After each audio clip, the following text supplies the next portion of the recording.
Bendito el Señor, que Dios me les bendiga, mis hermanos. Dios les bendiga más. Damos gracias al Señor por esta hermosa bendición que nos sigue dando, porque esto es un proceso de bendición para cada uno de nosotros.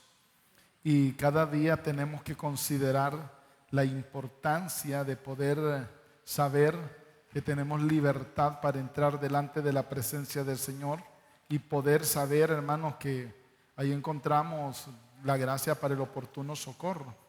Vamos a Santiago, leeremos en Santiago capítulo 5. Santiago capítulo 5, vamos a leer desde el versículo 13 hasta el 18. Santiago capítulo 5, versículo 13 al 18. Y leemos la palabra para la gloria del Padre, del Hijo y del Espíritu Santo. ¿Está alguno entre vosotros afligido? Haga oración.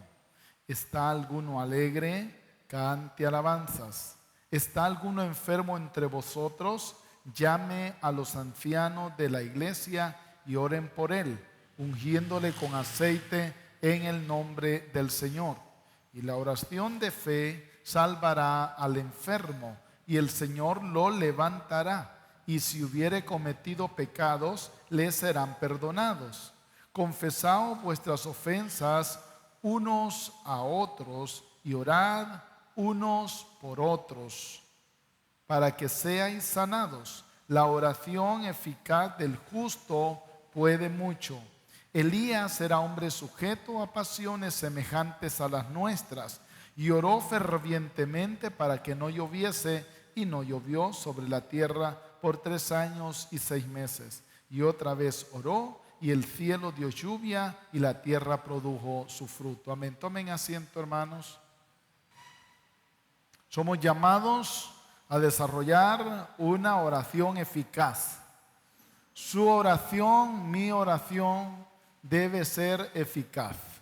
Y para que esto sea así, depende de nosotros, no de Dios. Somos nosotros los que marcamos la pauta. Somos nosotros los que marcamos el lineamiento preciso para que la oración nuestra sea productiva, para que la oración nuestra alcance el propósito para el cual nosotros la estamos haciendo, porque no es asunto de gastar tiempo, no es asunto de cubrir espacios, es asunto de creer la palabra, de practicar la palabra y de disfrutar la certeza y la seguridad de que tenemos un Dios poderoso para el cual nada es imposible. Hemos estado hablando acerca de lo importante que es desarrollar una oración eficaz y hemos mencionado que lo eficaz es la capacidad de alcanzar un objetivo o producir el resultado esperado. Cuando algo es eficaz, alcanza el objetivo, alcanza el resultado. Si usted quiere tener una oración eficaz, lógicamente el planteamiento tiene que ver con el hecho de que su oración tenga respuesta. Ahora, mañana, la otra semana, pero que va a tener respuesta si usted lo hace en la forma correcta, si usted lo hace en la actitud conveniente, si usted ora de acuerdo a los propósitos establecidos para cada uno de nosotros que gobiernan el principio de oración. Para que nosotros comprendamos la capacidad que nos ha dado el Señor y la oportunidad de que tenemos en nuestras vidas de poder hacer que el cielo sea conmovido a través de nuestra oración, el apóstol Santiago utiliza el ejemplo de Elías y lo enseña no hablando de cómo hizo descender fuego del cielo, pues ya lo hemos mencionado, pero en realidad no hace referencia en lo absoluto a eso, aunque el lector tiene claramente establecido el entendimiento de lo que hacía Elías en el ministerio y todas las manifestaciones del poder de Dios que se fueron manifestando alrededor de todo el ministerio que él desarrolló.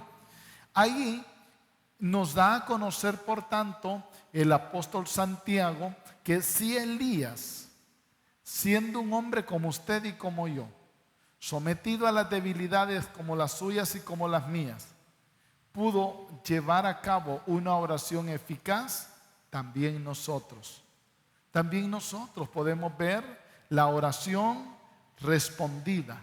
También nosotros podemos ver una oración que ha alcanzado el objetivo, una oración que produce el resultado esperado. Esa es una oración eficaz, aquella que produce el efecto esperado porque está alineada en la voluntad del Señor. Y eso es lo que esperamos, que nuestra oración esté alineada con la voluntad del Señor, que nuestra oración esté en concordancia con la voluntad del Señor.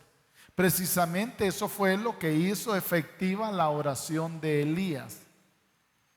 Elías no fue que se le antojó orar para que no cayera fuego del cielo, para que no cayera agua del cielo. No fue que tuvo un antojo, no quiero que llueva. Era parte del propósito de Dios como un juicio y un castigo para que el pueblo idólatra, que gobernado por Acab y con Jezabel detrás de ella, detrás de él, gobernando, pudiera recapacitar de la vida idolátrica, porque fue en el reinado de Acab donde se estableció el culto a Baal como parte de la vida religiosa del pueblo de Israel. Fue allí, hermano. Porque el pueblo de Israel, a pesar de que cuando nos referimos al pueblo de Israel estamos refiriéndonos a las 10 tribus del norte, el pueblo de Israel, a pesar de que desde el principio en que se dividieron, el enemigo quiso a través de Jeroboam establecer un culto diferente, un culto distinto. En el fondo, siempre, y a pesar de los becerros que Jeroboam levantó, dijo, este es Jehová, este es Jehová. No dijo, este es otro Dios, este es Jehová, y que adorar a Jehová, es el mismo. Como le dicen ahora, no, es el mismo Dios, le dicen a usted. Es el mismo Dios. Pero en realidad, hermano, Jeroboam estaba utilizando el uso, valga la redundancia, de imágenes hechas por manos de hombre, cuyo objetivo tenía en el fondo de su corazón, decía él, que Israel no regresara a Jerusalén porque ya ahora la nación estaba dividida. Pero paulatinamente los años fueron pasando, el culto a Baal se fue introduciendo así de forma a escondidas, con astucia. El diablo fue metiendo el culto a Baal, pero ya en el tiempo del profeta Elías siendo rey Acab, el culto a Baal era un culto reconocido en la nación de Israel. Era un culto aceptado, era un culto visto como parte normal de la vida de la nación de Israel. Por ello era tan duro, era tan difícil el entorno que le tocó al profeta Elías enfrentar. ¿Por qué? Porque había una declaratoria de la familia profética, de los hijos de los profetas, de estar declarando al Señor delante del pueblo de Israel, pero todo el pueblo de Israel decía, nosotros adoramos a Baal, no queremos saber nada de Dios, no queremos saber nada de Jehová. Esa era la propuesta, y por eso Elías entró en una confrontación, en una guerra espiritual contra las potestades que estaban detrás de ese ídolo que se llamaba Baal. Y para poder mostrar quién era Dios, que Dios era el que gobernaba, en primer lugar dijo, vamos a declarar la palabra de Dios y sobre Israel no va a llover, no va a llover. Y aunque es tierra un tanto seca y árida, pero hay tiempos y jornadas y temporadas en los años, en el año que llueve. Pero con la palabra de Elías no llovió. Y pasó un año, pasaron 2 años, pasaron 3 años. Hasta que a la mitad del cuarto año, Elías oró y la lluvia volvió a descender, dando a conocer quién era Dios. Acababa de hacer descender fuego del cielo y casi de inmediato hizo descender lluvia. Impacto que tenía que haber llegado al corazón del pueblo de Israel para que entendieran que el Dios al cual Elías le presentaba era un Dios que gobernaba todo. No solo era Dios del fuego, no solo era Dios del agua, era el Dios que gobernaba todo. Y eso es lo que quería que entendieran.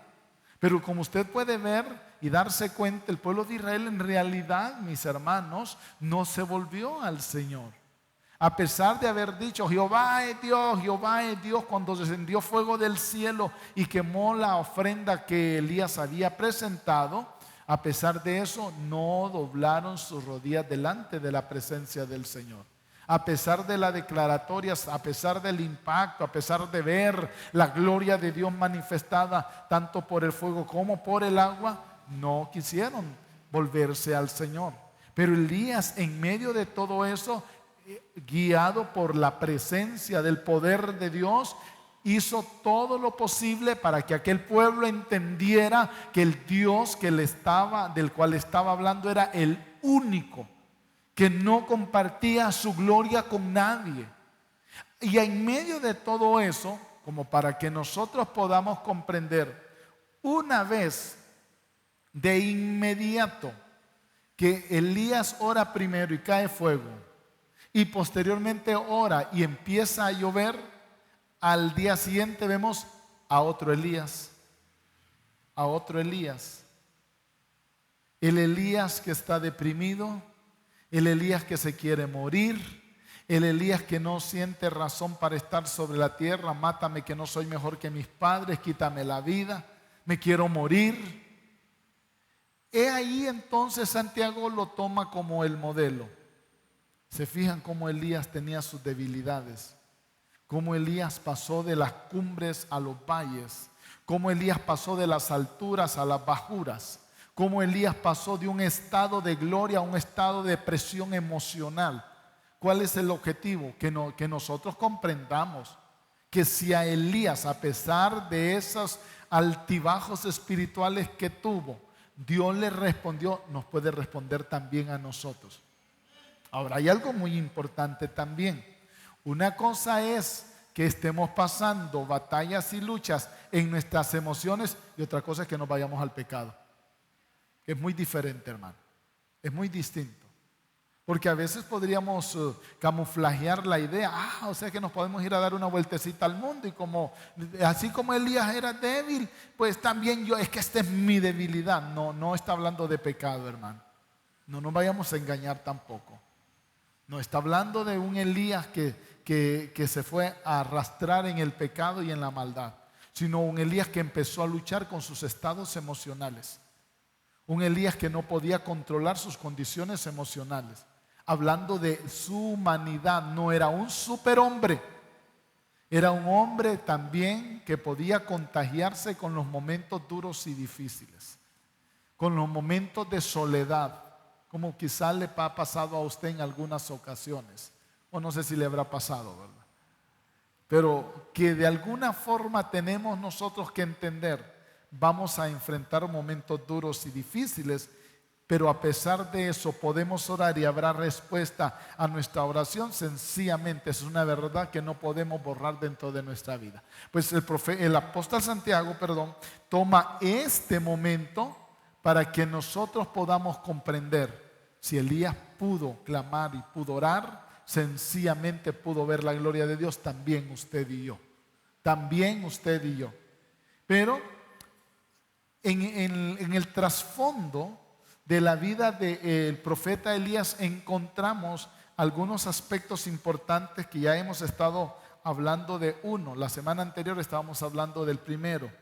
Aspecto importante que está detrás de todas esas manifestaciones de poder en la vida de Elías. Usted y yo tenemos que comprender, hermanos, que como Elías en ese momento, de hecho en ese momento, delante de los profetas de Baal, cuando está orando para que descienda fuego del cielo, Elías sí está solo, físicamente hablando. Aunque posteriormente el Señor le dice ahí en la cueva, que no ha estado solo, que se ha reservado 7,000 que no han doblado sus rodillas ni besado a Baal, pero en ese momento esos 7,000 no son visibles delante de la vista de Elías, lo cual como consecuencia tuvo un efecto que desencadenó la soledad y el deseo de morir. ¿Cuántas veces usted puede haber sentido que a saber que los hermanos no me visitan, que los hermanos no se acuerdan de mí? No, hermano, ahí están y están clamando por usted también y están orando por usted también. De pronto no los ha visto físicamente, pero allá en el secreto de Dios hay tanta gente orando por usted, hay tanta gente orando por mí. Así que cuando usted esté pasando momentos duros y difíciles, no esté creyendo, ay, hasta el Señor me dejó. Jamás va a pasar eso, hermano. Nosotros sí podemos dejar al Señor, Él no nos deja a nosotros. El principio que estábamos compartiendo la semana anterior es que un solo individuo con una oración poderosa puede hacer que los cielos se conmuevan. Un solo individuo. A través de la historia de los avivamientos, hablando de la historia de 2000 años de la iglesia, se ha descubierto que un avivamiento no fue propiciado por grandes multitudes. Siempre fue el resultado de dos personas que se pusieron de acuerdo y vieron el estado deplorable en el cual se encontraban las personas con las que estaban rodeadas y dijeron, no, vamos a orar para que aquí haya un despertar.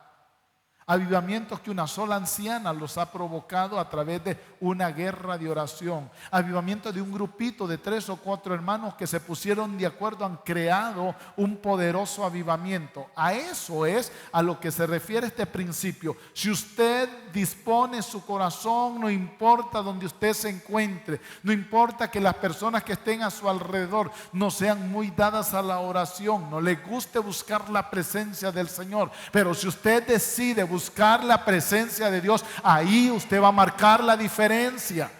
Ahí usted va a poder mostrar el poder de Dios. Jesús mencionó en Mateo 18:19 acerca del poder del acuerdo. Con solo 2, dijo Jesús. 2 que se pongan de acuerdo. Ay, dice, esa gente es tan dura. Bueno, déjela que sea dura, póngase de acuerdo con el blandito que está cerca del suyo. Sí, hermano. A veces nosotros nos hacemos la vida difícil porque queremos. Como dijo alguien, con Dios yo soy la mayoría, dijo. Así dijo, con Dios yo soy la mayoría. Y es una verdad, hermano. Es una verdad. Si nos ponemos de acuerdo en la voluntad del Señor con el Señor mismo, ¿cómo no vamos a ver su gloria, hermano? ¿Cómo no vamos a ver respuesta de Dios para nosotros? Pero el asunto es que nosotros dispongamos, aunque usted sienta que está solo, aunque usted sienta que no está acompañado, que las personas no quieren, que cómo están de empedernida esta gente. Bueno, pero usted no. Ahí es donde nosotros tenemos que marcar la diferencia, comprender, hermano, que hay dentro de nosotros la oportunidad de hacer que nuestra oración sea eficaz. Energeo, decíamos del griego, enérgica, poderosa. ¿Cómo oramos nosotros, hermano? Ay, hermano, es que me gusta orar con los hermanos porque ahí sí me enciendo yo. No, usted solo se puede encender también, hermano. Si que quien enciende es el Espíritu Santo, no es la multitud. El que da el avivamiento en cada uno de nosotros es el Espíritu Santo. Ahora, ¿usted puede emocionarse en medio de una multitud? Sí, eso sí puede ser. La emoción puede darse. Que usted pueda ir y ve una multitud que empiece a brincar, también empiezo a brincar yo también. Pero eso es emoción. Se acabó todo, también se apagó usted. Y ese es el grave problema, hermano. Cuando nosotros dependemos de los estados emocionales, cuando nosotros dependemos de los sentires, es que no siento, hermano. El sentir es de la carne. Hay momentos donde probablemente usted no siente ni ganas de orar, hermano. Pero usted dice, voy a orar porque tengo que orar. Y de pronto la situación se le pone tan difícil, hermano, tan crispada, que hasta le da miedo, pero dice, en medio de eso voy a orar.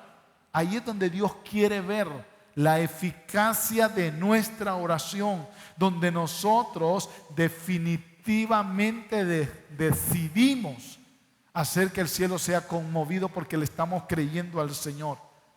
Dejamos de alcanzar muchos beneficios cuando dejamos de orar, hermano. Cuando nosotros nos encerramos en la conmiseración, en dar lástima. Ay, pobrecito de mí. Es que a mí nadie me quiere. Es que viera, hermano, como yo soy pobre, como yo soy feo, como yo no tengo aquí. No, hermano, dejemos de estar dando lástima. Usted tiene al Señor, hermano. ¿Qué más quiere? ¿Qué más quiere? ¿Tiene al Señor?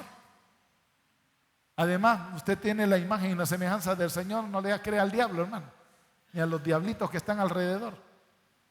Usted y yo tenemos al Señor, hermano. ¿Y usted lo que necesitamos? Lo que necesitamos es creer en la gloria del Señor. Pero si empezamos a dar lástima, ay, hermano, es que usted no sabe tantos problemas que yo he pasado. Viera lo que me hicieron, viera lo que me dijeron. Hermano, pero el Señor ahí le está diciendo, estoy contigo. Una de las grandes promesas, hermosas promesas que encontramos de parte del Señor es: no temas porque yo estoy contigo. No desmayes porque yo soy tu Dios que te esfuerzo.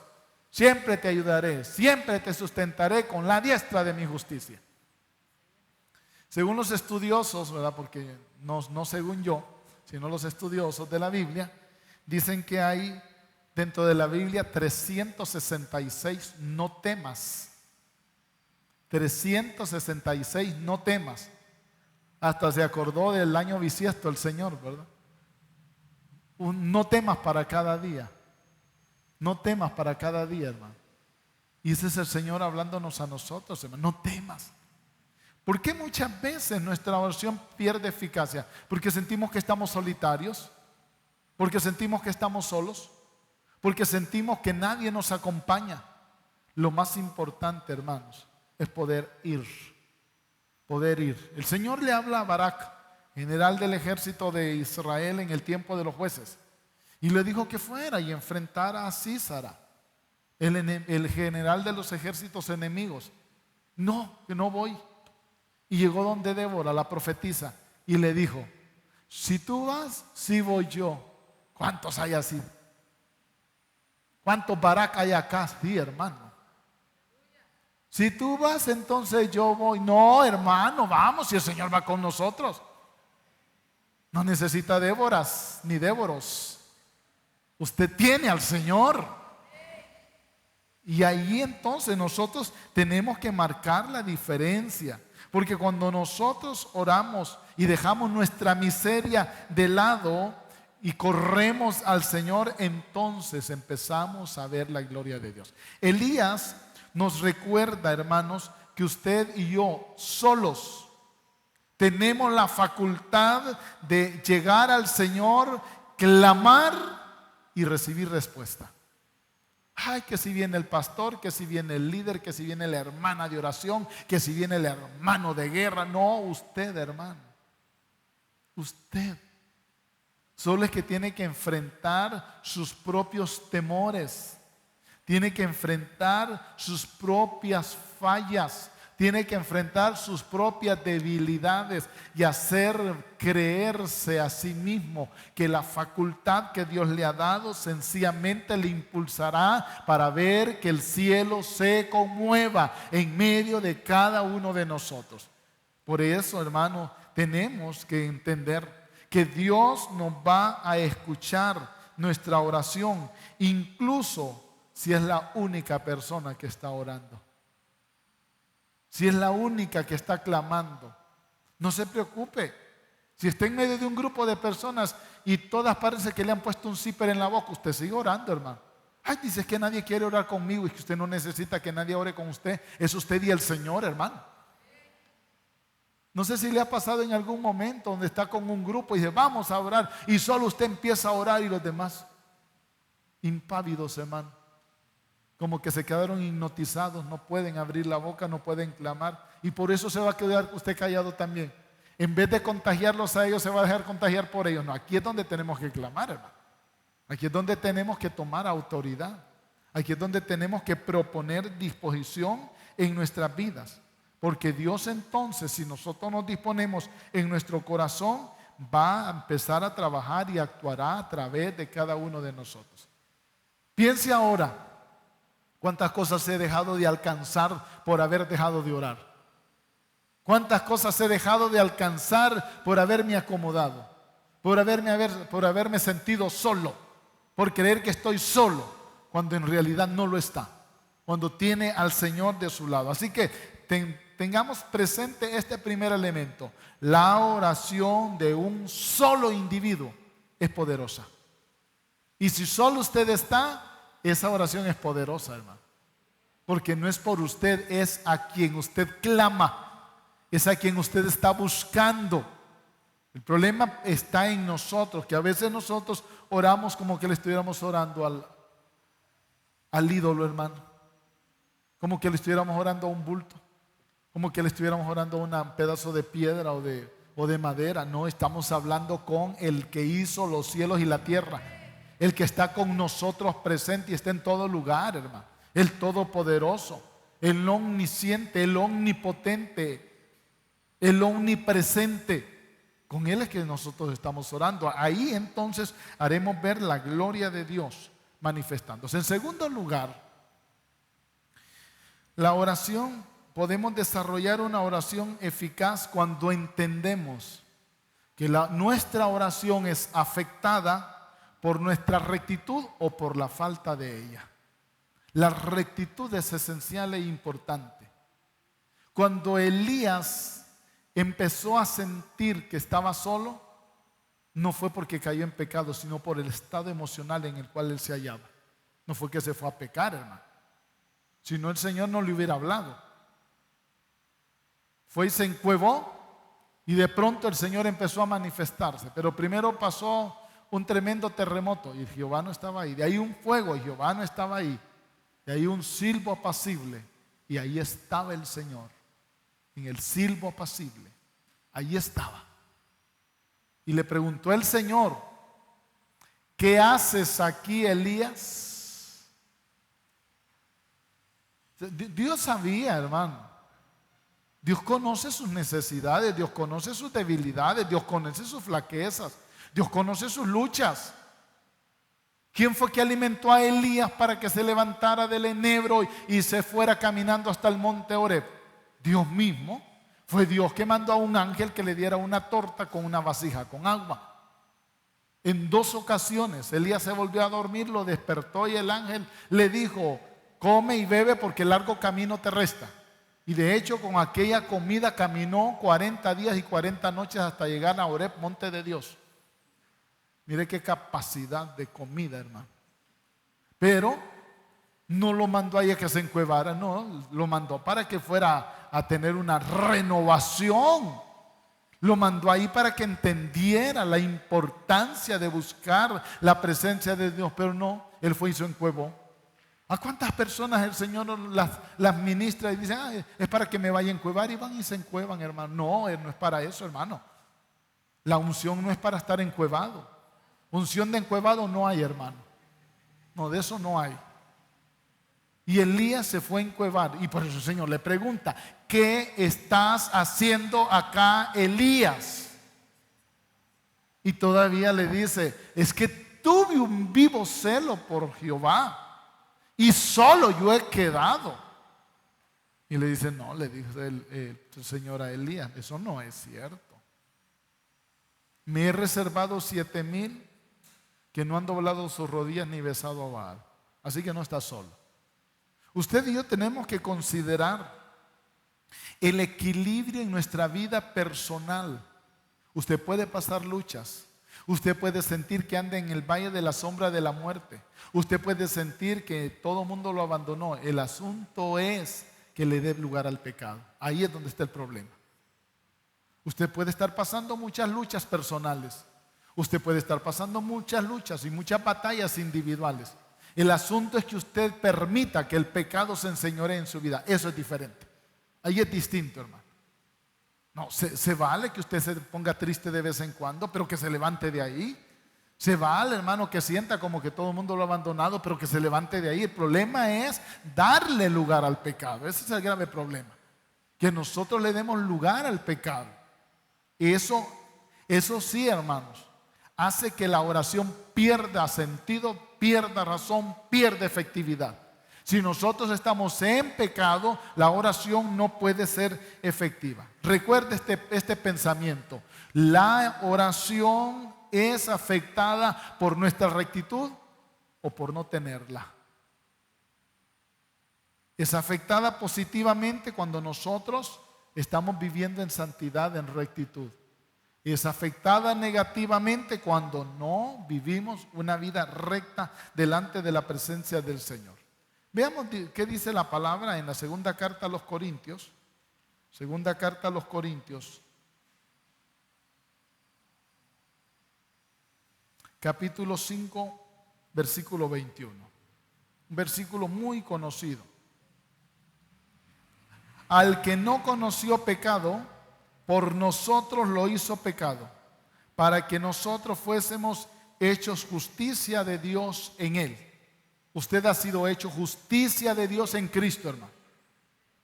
Usted ha sido hecho justicia de Dios en Cristo. Segunda de Corintios 5:21. Nosotros somos llamados a entender, hermano, cómo el Señor nos haya llamado justos, nos ha declarado justos.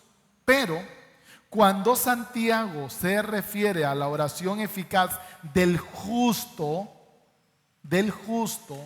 no está hablando de la asignación de justicia que por Cristo se nos ha dado, sino de la práctica de la justicia. Porque aquí es donde entramos en un gran problema que hoy por hoy está afectando la vida espiritual de muchos cristianos. No, el Señor dice que Dios ya nos hizo justicia. La palabra dice eso, pero andan viviendo con dos mujeres. No, pero el Señor ya me hizo justo. Desde que acepté a Cristo ya soy justo. Pero aplica la justicia. Vive la justicia. Y ese es el gran problema en la cual están muchos que dicen ser cristianos, que Satanás los tiene engañados. No solamente, hermanos, ese es un asunto de que el Señor nos declaró justo, porque la forma en cómo Santiago utiliza la palabra justo en el versículo 16 se refiere a la práctica de la justicia, la que se ve, la que se demuestra. A eso se refiere Santiago. Usted y yo tenemos que demostrar que no solamente se nos imputó, se nos dio la justicia, sino que la vivimos, la practicamos. Pensemos, hermano. El pecado hace separación entre Dios y los hombres. ¿Cómo va a tener autoridad usted contra Satanás viviendo una vida en el pecado? Lo que puede hacer es que lo avergüence el enemigo, hermano. Si no, recuerde el ejemplo de los hijos de Ezeba, un sacerdote. 7 hijos tenía este. Y como habían visto a Pablo que tomaba autoridad y echaba fuera demonios, por ahí se encontraron un endemoniado y dijeron: ya aquí es el momento, apliquemos. Y reprendieron al demonio en el nombre del Jesús que predicaba Pablo. Así, de esa manera, te reprendo en el nombre de Jesús que predica Pablo. Y el demonio dentro de aquel hombre habló y dijo: a Jesús conocemos, también sabemos quién es Pablo, y ustedes quiénes son. Y se levantó aquel endemoniado, hermano, y los mandó malheridos y desnudos, dice la palabra. Mire qué zarandeada la que les dio, hermano. Cuando estamos hablando de una oración eficaz, la oración eficaz demanda que nosotros vivamos una vida de rectitud. Porque nuestra oración es afectada si tenemos una vida de rectitud, y si no la tenemos también es afectada negativamente, hermano. Por eso es que es esencial e importante que hagamos una revisión de cómo nosotros estamos. Si por ahí aparece un endemoniado, hermano, y usted sabe que no han dado muy bien, mejor hágase un ladito, no sea que sean 2 endemoniados, ya no solo uno. O sencillamente cambien de cuerpo los demonios, ¿verdad? Allá en Gadara se salieron del hombre y le metieron a los cerdos. Pero en un descuido suyo puede ser a usted que se le metan, hermano. Y no es que le estoy metiendo miedo, es que eso es lo que pasa, hermano. Tantas veces que hemos visto eso, hermano. que se libera un demonio y pum, cae otro revuelto por allá y cae otro por ahí. Ay, Señor, hermano, ¿cómo es que andamos? La rectitud nuestra afecta la oración positivamente, pero la falta de ella la afecta negativamente. El profeta Elías marcó la diferencia en la sociedad de Israel. Él se apartó para Dios. Él se apartó para Dios. En su entorno, por eso él creía que solo él estaba. Porque Israel no solo era el lugar donde vivía Elías. Israel tenía muchos lugares. Y por eso él creía que solo él había quedado. Pero él en ese lugar marcó la diferencia. Y es donde nosotros tenemos que comprender. Yo debo marcar la diferencia donde esté. Y si alguien por ahí le llega, ay, mire que me siento un poco mal y siento como que me quiere dar una cosa rara, ore por mí. No, hermano, espérese, voy a mandar a traer al hermano fulano allá a la vuelta. ¿Y por qué no ora usted, hermano? Ay, hermano, es que no ando tan bien. No podemos estar en esas condiciones, hermano. Tenemos que marcar la diferencia con nuestra entrega, con nuestra forma de vivir, apartados para Dios, consagrados para Él. Elías no siguió la corriente de la sociedad en la cual él estaba viviendo. La sociedad, como ya lo hemos mencionado, en la cual Elías estaba viviendo, se había ido tras el culto a Baal. Ellos estaban en una condición, mire cómo estaba bien conformado el culto a Baal. Que habían 450 de profetas que servían a Baal y 400 profetas que servían a Acera. Baal era la divinidad masculina y Acera la divinidad femenina. Eran 850 hombres dedicados a profetizar en el nombre de Baal y de Acera. Por eso Elías se sentía solo. Mire, 5 personas, pues tranquilo, pero 800 personas y usted delante de ellas, hermano. 800, 100 que fuera. Usted dice, ¿qué hago contra todos estos? Y con solo que peguen un grito me hacen correr. Pero Elías ahí se mantuvo, hermano. Elías tuvo la garantía. ¿Por qué? Porque sabía que tenía el respaldo de Dios sobre él. Porque cuando usted se guarda para el Señor, no hay demonio que le dé miedo a usted, hermano. ¿Cómo le va a sacar carrera un diablo por muy feo que sea? Si usted dice, yo estoy en santidad, yo estoy viviendo para la gloria de Dios, yo no estoy en pecado, ¿cómo va a salir corriendo? Y por mucho que el enemigo quiera decir, usted dice, yo estoy haciendo la voluntad del Señor. Y si estoy haciendo la voluntad del Señor, Él me va a respaldar. Por eso, cuando le tocó la confrontación, Él tuvo el valor, tuvo la valentía de decir, les voy a dar a ustedes el primer lugar para que ustedes clamen. Pero detrás de todo eso, Elías sabía que su condición le hacía mantener el control, la autoridad y el dominio en esa batalla espiritual. Porque la gente no podía mirar. Pero detrás de Baal habían, como explica el apóstol Pablo a los corintios, habían demonios. Demonios habían. El apóstol Pablo dice que detrás de cada ídolo lo que hay son demonios. Ahí en 2 de Corintios. Ahí explica el apóstol Pablo. Elías sabía que detrás de Baal era una estatua, pero detrás de Baal habían demonios. Y Elías ya estaba y tenía controlado el entorno porque estaba batallando espiritualmente. ¿Cómo lo hacía? Con su vida consagrada al Señor. Con su vida dedicada, no porque empezó a gritar. Aún más cuando a Elías le tocó su momento, él no empezó a dar alaridos como los profetas de Baal. Él no empezó a revolcarse. Él no empezó a rayarse, a herirse. Él sencillamente dijo, Jehová, respóndeme. Nada más. Jehová, respóndeme. Y muéstrale a esta gente que tú eres Dios. Así. No empezó a tratar de coaccionar. Me muero si no respondes. Me tiro para acá. Me voy para allá. No, él sencillamente le dijo, Señor, responde. Porque cuando nosotros hemos determinado buscar la presencia del Señor, tenemos la certeza que Él nos va a responder, hermano. Y lo que el salmista dice, tú oyes la oración de aquellos que te buscan y con tremendas cosas tú le responderás, era una realidad que tenía guardada el corazón de Elías, como usted y yo también tenemos que tenerlo, hermano. Una verdad sublime y real. La confrontación con los profetas de Baal para Elías no fue problemático. No fue problemático, hermano. Eran 450 profetas de Baal.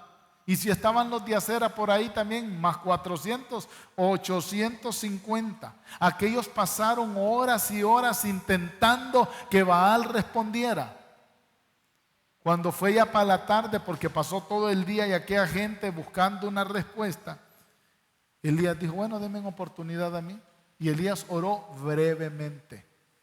Porque para que el Señor responda, usted no necesita saberse palabras mágicas, hermano. No es asunto de que me voy a aprender así como dijo aquel hermano, que qué bonito dijo, así voy a decir yo. No, hermano, no son palabras bonitas. Sencillamente es orar, platicar con el Señor. Pero nosotros tenemos que tener el respaldo de una vida consagrada. Entonces Dios le respondió con fuego del cielo.